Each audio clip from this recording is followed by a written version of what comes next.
Right, hi guys, Joshua here. Yeah, so I put together a trust profile assessment for a field service company, right? We'll call them A.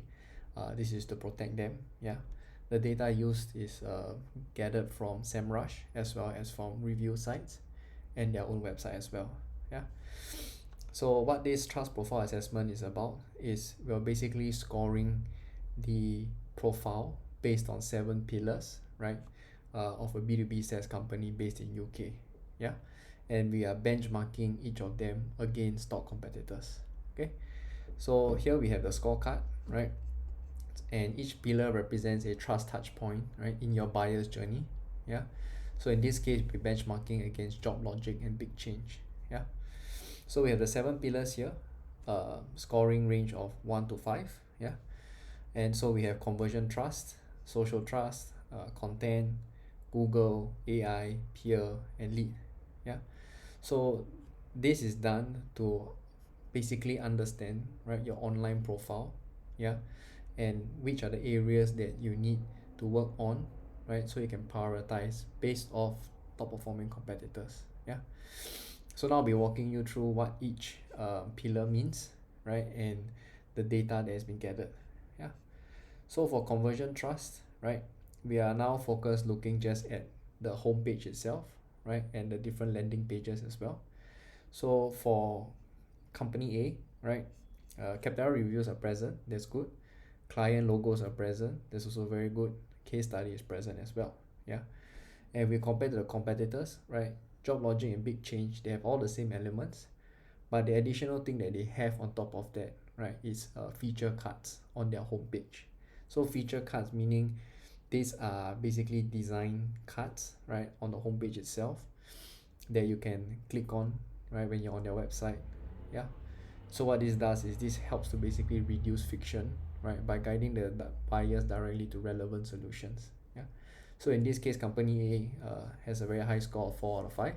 Yeah, so now if we look at social trust, right, this is looking from the perspective of buyers who will now go to these review sites to actually check out your software and look at other people who have already left reviews for you. Yeah, so for company A, they have an unclaimed G2 profile, right, on Capterra they have 9 reviews. Yeah, and then for competitors, likewise you have Job Logic, which has 2 on G2, 98 on Capterra, right, and for Big Change there is 0 on G2 and 270 on Capterra. Yeah, so the gap here, right, the main thing here to understand is that buyers will be checking Capterra before making a decision. Yeah, and what they will see is that your competitors have significantly more social proof, right, so this will actually affect and sway the decision in terms of like be it booking a demo, right, booking a free trial, or taking the next step and actually purchasing your software. Yeah, and then next part we have content trust, right, so content from the perspective in terms of the blogs, articles you have written. Yeah, so for company A, right, they are ranking for 22 commercial keywords and 32 transactional keywords, right, and then for Job Logic they are ranking for 772 commercial keywords and 407 transactional keywords, and for Big Change they have 609 for commercial, 119 for transactional, right. So what this means, simply put, right, is that the competitors are capturing 13 to 22 times more buyers who are actively searching for a solution at the consideration and decision stage. Yeah, so this is why you create content, right, targeting these very specific uh, types of keywords, right, which signal high buying intent. Yeah, so from here next we have Google Trust, right, this one's a 1 out of 5, right. So for this, in this case, this company is selling field service management software, right, and they are not ranking for it at all. So just to give you an idea, there's like 1,000 searches per month in the UK alone, right, and this keyword is a high buying intent keyword. Yeah, so competitors for Job Logic and Big Change, they're ranking on number 2 to number 1, right. For Job Logic, right, it does fluctuate a bit, but they're more or less in that top position, and Big Change as well is in like position 4. Yeah, so what this means is that on every single month, right, the top few positions get at around anywhere from 20 to 30, sometimes even 40% of the overall clicks, right. So that means 200 to 300 buyers each month are finding basically job logic and big change and not finding competitor A, right? So this is a very big opportunity as well, or gap in terms of like getting your demos, right?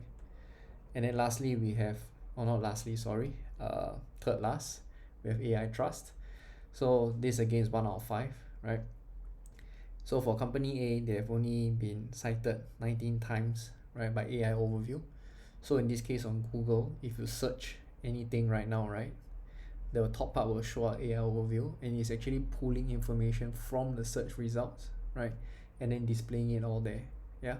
So this is now how you can have zero search clicks per se, right, where people just search something on Google, they see the AI overview, they see the recommendations, right, and then from there they can go and decide, make a decision. Yeah. And then, so to put it into perspective, right, job logic is 837, big change cited 663 times. So this means that the competitors are being recommended 34 to 40x times more, right, than company A, right? So now you can begin to see, like, in terms of the gap, right, of where the demos are basically not captured. Yeah.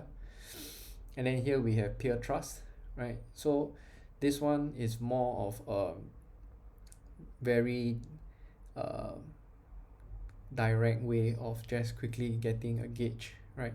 This is obviously not be all and all, yeah, but for simplicity's sake, right, what we're looking at is we're looking at keyword variations. So in this case, like A alternatives, right? So in this case, it's 0 searches per month, yeah. But if you look at the competitors, right, people who are searching for job logic alternatives or big chain alternatives, yeah, so they each respectively have 50 and 20 searches per month. So what this means, right, is that there are no buyers, right, searching from this angle who are actively comparing A software against competitors once again at the decision stage, right? So lastly, we have lead trust. Yeah. So in this case, scoring 1 out of 5 again, this is where you actually go into the website, right, and then you manually actually go and search and see. Yeah. So for company A, right, they don't have any lead magnets, no email capture, or no product training videos, right? And if you look at the competitors, Big Change has 4 product guides with email capture, meaning to say that you download the guide, right, and you need to key in your email. Yeah. And they have something called Big Change University, which is a full course portal for product onboarding as well. And you also need to register for that, right? And then Job Logic has 2 downloadable brochures and video training libraries, right? This one without email capture. Yeah. So fundamentally, what that means, right, is that your competitors are now capturing and nurturing buyers at the consideration stage through education, right? And they're building trust over time until they're ready to convert, right? And for Big Change in particular, because you need to type in and key in your email in order to get access to their guides and to their university training, right? What this means is now they can also do a drip campaign, right? Basically a newsletter campaign of sending you product updates, client wins, right? So they capture people who are ready to buy, right? And then people who are still considering, right, they feed them into the pipeline, yeah, and then they continue to nurture from there and convert them into paid clients as well, yeah. So in terms of like priority fixes, right, now that we know where all the gaps are, right, how do we go about rectifying this problem, right? So step 1, right, I would recommend building up Google Trust, yeah.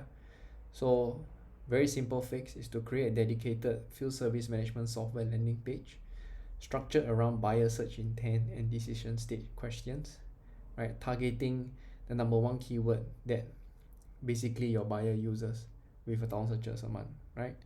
So by doing that, you will now start to actually show up for it, which before you didn't, right? And then as it improves your ranking, you will now start capturing the high intent buying search traffic, right? Then the next part is actually to build up content trust, right? So this is where you create blogs, articles, targeting commercial and transactional keywords at the consideration and decision stage. So now you're expanding your net, right, to capture even more of these guys. Yeah, and this is to basically close that gap against the competitors who are capturing these buyer search intent keywords, right? And then lastly, right, we want to take it a step further. This is where we build the lead trust up. So you create downloadable guides, right? You insert it into the relevant blog posts, yeah, as a lead magnet to then capture the buyers who aren't ready to book a demo yet, right? So you're compounding it, right? In this sense, where you're taking advantage of, okay, I first have the page to rank that captures. Next, I create content to capture more. But I also know that the content that is capturing this search traffic, not all of them are ready to buy yet. That is where you insert in your lead magnet and you capture the email so you can nurture them and then you convert them, right? So I hope this helps, right, in terms of like getting a better understanding, of what you should be doing, right, and how you should assess your what I call the trust profile, right? So if you want to see what your full demo trust engine looks like, right, and if you're a B2B SaaS founder, you can drop trust in the comments down below, right, and then I will get to work and then send it over to you, right? Other than that, cheers.